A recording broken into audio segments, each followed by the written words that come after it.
ये यकम अक्टूबर 2022 की एक सुरमई शाम है और मैं हस्ब मामूल कैंपस से इवनिंग वॉक के लिए चल निकला हूँ। आज का दिन मेरे लिए इसलिए भी अहम है कि किर्गिज़स्तान में आज मेरे क़याम के 5 साल पूरे हो रहे हैं। यकम अक्टूबर 2017 को जब मैं यहाँ पहुँचा था तो उस दिन साल की पहली बर्फ़बारी हुई थी और ज़मीन बर्फ़ की सफ़ेद चादर से ढकी हुई थी और आज भी साल की पहली बर्फ़ पड़ी है, लेकिन हल्की सी, और वो भी पहाड़ की चोटियों पर। ये हल्की बर्फ़बारी सर्दियों के आगाज़ का पैगाम है। इस चहलकदमी के दौरान मैं आपको इस इलाके से गुज़रने वाले दरियाए नरीन की सैर कराऊंगा। अगर आपने मेरे चैनल को सब्सक्राइब नहीं किया है तो प्लीज़ सब्सक्राइब करें और अपने दोस्तों अजीज़ों से भी शेयर करें और बेल आइकन पे क्लिक करें ताकि आपके पास मेरे व्लॉग्स टाइमली पहुंच सकें। तो यहाँ से मैं सीधे जाके लेफ़्ट मुड़ूंगा और इस पहाड़ी के नीचे यहाँ से दरियाए नरीन बहता है।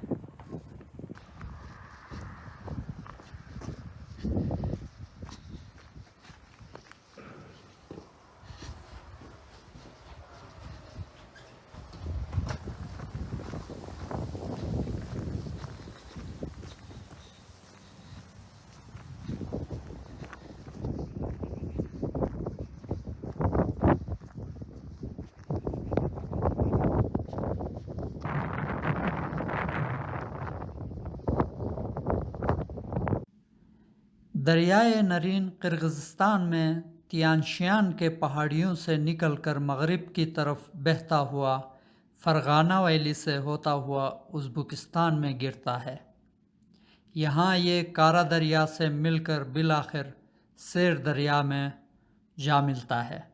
इसकी लंबाई तकरीबन 807 किलोमीटर बताई जाती है।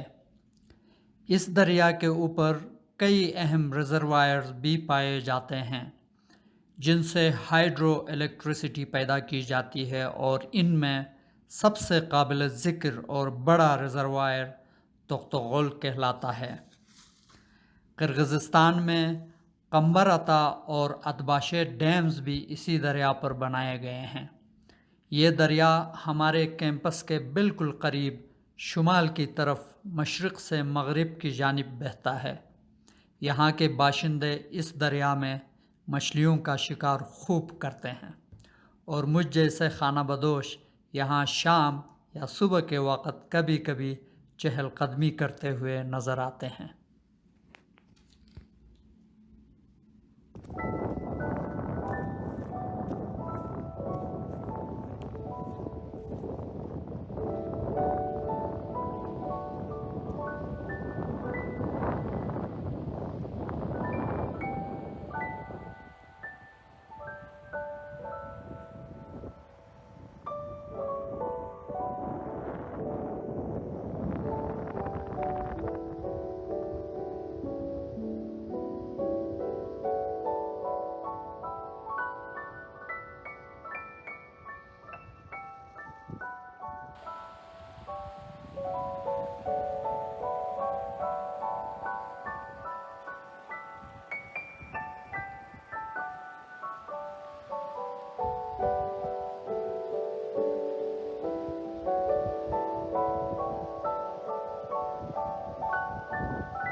दरियाए नारीन के साथ साथ बिल्कुल इसके किनारे पे यहाँ पे एक साफ व शफाफ चश्मे का पानी भी निकल रहा है ज़मीन से।